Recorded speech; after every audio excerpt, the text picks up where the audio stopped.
एक दिन रात को चेहरे पे नकाब डाल के ना तो मस्जिद की गलियां घूम रहे थे उमर फारूक, मदीने की गलियां घूम रहे थे। एक दो गलियां रह गई तो फजर का वक्त हो गया, तो हजरत उमर अपने गुलाम से कहने लगे नमाज पढ़ लेते हैं और बाकी दो गलियां बाद में घूम लेंगे। हजरत उमर ने इमामत कराई तो नकाब उसी तरह चेहरे पे। एक गली से गुजर रहे थे तो एक बूढ़ी अम्मा बैठी है खेमे में, बूढ़ी कुछ चेहरे से परेशान लगती है। तो हजरत उमर गुलाम से कहने लगे इसे पूछो क्यों परेशान है, हमारा तो अपना अब्बा परेशान रहता है, हम पूछते नहीं, हम नहीं पूछते। हमारी अपनी अम्मा रोती रहती है कि चलो 2 घड़ियां रात को आके बैठेगा मेरे पास, लेकिन वो आता है 2 दर्जन किन्नो लेके और सीधा अपने कमरे में जाता है और बेगम साहिबा से कहता है कि 6 अम्मा को भी दे आओ, उसने कौन सा खाने हैं। तो वो प्लेट में लेके आती है। फिर मां का दिल टूटता है कि ये कमाई तो मेरी थी, ये तो बूटा मैंने पाला था, लेकिन ये किस व्यापारी के हाथ चढ़ गया। हम तो अपने माँ बाप को टाइम नहीं देते, लेकिन जब लोग अल्लाह से डरते थे रवैया क्या था। हजरत उमर फारूक रज़ी अल्लाह ताला अन्हु खादिम से कहने लगे बूढ़ी से पूछो।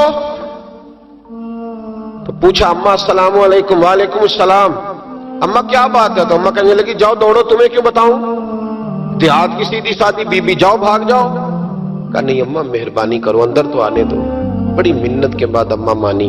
उमर फारूक आम आदमी नहीं जिससे दुनिया कांपती है। हजरत उमर अंदर गए। अम्मा क्यों परेशान हो। तो अम्मा कहने लगी तुम्हें क्यों बताऊं, मेरा अपना दुख है। चल अम्मा बता दे, तेरी मेहरबानी। तो अम्मा कहने लगी मैं एक बेवा हूं, बे औलाद हूं, कोई मेरा सहारा नहीं, मुझे उमर फारूक से बड़ी शिकायत है।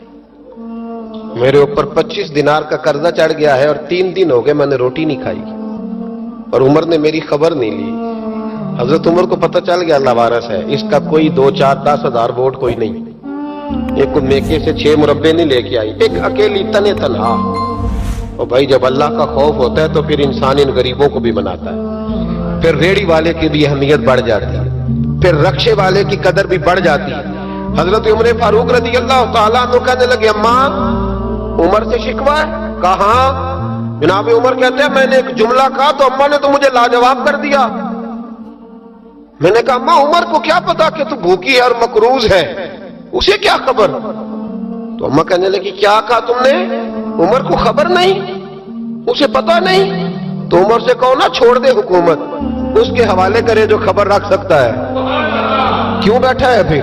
हमारे हुक्मरान कहते हैं अभी मैं सदमे में हूं, निकलूंगा तो बात करूंगा, ना इधर उधर की तू बात कर, ये बता कि काफिला क्यों लुटा, मुझे राहजनों से गरज नहीं, तेरी राहबरी का सवाल है, हाँ तुझे जवाब देना पड़ेगा। हजरत सैयदना उमर फारूक रज़ी अल्लाह ताला अन्हु से अम्मा कहने लगी नहीं खबर रख सकता तो हुकूमत क्यों करता है, छोड़ता क्यों नहीं। तो हजरत उमर कहते हैं मैं कांपने लगा, दौड़े गए जनाबे उमर। मैंने कहा इस अम्मा का 6000 वोट नहीं कि इसकी कदर की जाए, ये अम्मा कोई बहुत ऑक्सफोर्ड यूनिवर्सिटी की डिग्री होल्डर नहीं कि इसकी बात मानी जाए, कि लवारस और बेवा बीबी। उमर दौड़े गए, घर से अनाज का थैला कंधे पे रखा, 25 दिनार भी लिए, पक्का पकाया खाना भी लिया। खादिम कहने लगा हुजूर मुझे दे दे, मैं उठा लेता हूं। तो हजरत उमर फरमाने लगे चल वादा कर कयामत के दिन भी मेरा बोझ उठाएगा। कहने लगा जी नहीं वहां नहीं उठा सकता। फरमाया फिर आज भी ना उठा, मुझे ही उठाने दे, ये मेरा बोझ है तो मुझे ही। अम्मा के सामने 25 दिनार भी रखे।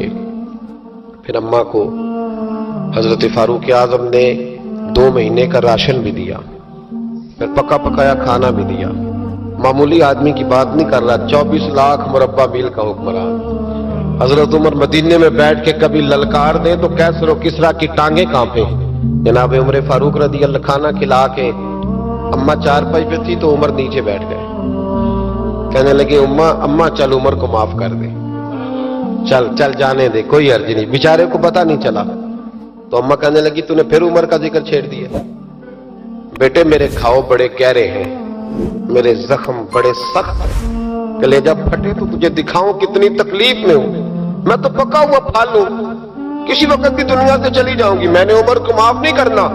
जब मैं कब्र में जाऊंगी ना, नबी करीम अलैहिस्सलाम आएंगे तो मैं उमर की शिकायत करूंगी। मैं कहूंगी हुजूर इससे पूछिए या रसूल अल्लाह बेवा और बूढ़ी का ख्याल ही नहीं किया। تو آپ کے غلام کہتے ہیں میں نے عمر کو کبھی اتنا روتے نہیں دیکھا جتنا آج روئے. کہنے لگے اماں عمر کو میں جانتا ہوں وہ کمزور ہے، یہ شکایت نہ لگانا، وہ کمزور ہے، مقابلہ نہیں کر سکے گا، یہ شکایت نہ لگانا، چل معاف کر دے. تو اماں کہنے لگی اچھا تو مجھے کچھ اچھا لگتا ہے، جا تیری خاطر عمر کو معاف کیا، تو پیارا لگا ہے، جا معاف کیا، تیری خاطر معاف کیا، تیری خاطر عمر کو معاف کیا. حضرت عمر فاروق کہنے لگے مجھے لکھ کے دو. کون اتنے جتن کرتا ہے؟ کون؟ کسی سے کہنا جا اپنی اماں کو منا لے، تو کہتے ہیں نہیں نہیں میری غلطی کوئی نہیں، تو مناؤ کس بات پہ؟ ہمیں تو بیسیوں دلیلیں آتی ہیں. جا ابا کے پیر پکڑ لے. پتہ ہے نبی پاک علیہ السلام نے فرمایا جس کا باپ راضی ہوگا اسی کا اللہ راضی ہوگا، اور جس کا باپ ناراض ہوگا وہ سارا دن وظیفے پڑھے، اس کا اللہ راضی. یہ ابو داؤد شریف کی حدیث ہے. نا جی بڑی مہربانی، پیسے نہ لائیے گا. اب بات سنیں، وہ بھی میں سمیٹنے کی طرف آ رہا ہوں، ختم کر رہا ہوں، آپ میری بات پہ توجہ رکھیں. عزیز بھائی، نبی کریم صلی اللہ تعالی علیہ وسلم نے جو اپنے غلاموں کی تربیت کی تو حضرت عمر فاروق کہنے لگے لکھ کے دو، لکھ دو. تو اماں کہنے لگی آپ لکھیں میں سائن کر دیتی ہوں، آپ لکھ دیں میں سائن کرتی ہوں. حضرت عمر نے لکھا فلاں بنت فلاں کو عمر سے شکایت تھی، پھر انہوں نے عمر کو معاف کر دیا. اماں سائن کرنے ہی لگی تھی، سائن کرنے ہی لگی تھی کہ مولا علی شیر خدا آ گئے، حضرت عبداللہ ابن مسعود آ گئے.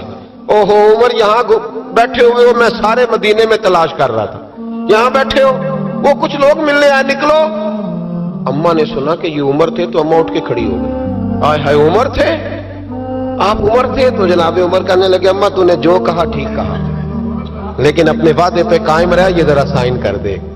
اماں نے سائن کیے تو حضرت عمر فاروق فرمانے لگے علی آ گئے ہو تو بطور گواہ تم بھی دستخط کر دو، عبداللہ ابن مسعود تم بھی بطور گواہ جب سائن ہوئے تو جناب عمر نے رکا لپیٹا اور مولا علی شیر خدا سے فرمانے لگے علی یہ رکھ لو، مجھے لگتا ہے میں تم سے پہلے دنیا سے جاؤں گا، اور جب میں پردہ کر جاؤں نا تو یہ رکا میرے کفن میں رکھ دینا. اگر حضور علیہ السلام نے پوچھا نا میری امت کے ساتھ کیا سلوک کر کے آئے ہو، تو رکا نکال کے کہوں گا یا رسول اللہ ایک بوڑھی ناراض تھی میں اسے بھی راضی کر کے آیا، حضور یہ میں راضی. بھائی جب تک ہم اللہ سے نہیں ڈرتے معاشرہ اصلاح پذیر نہیں ہو سکتا. جب تک یہ وظیفہ پک نہیں جاتا کہ اللہ میرے ساتھ ہے اور اللہ مجھے دیکھ رہا ہے، تب تک حالات بہتر نہیں ہو سکتے. جب انسان یہ وظیفہ پکا لیتا ہے تو پھر چونٹی پہ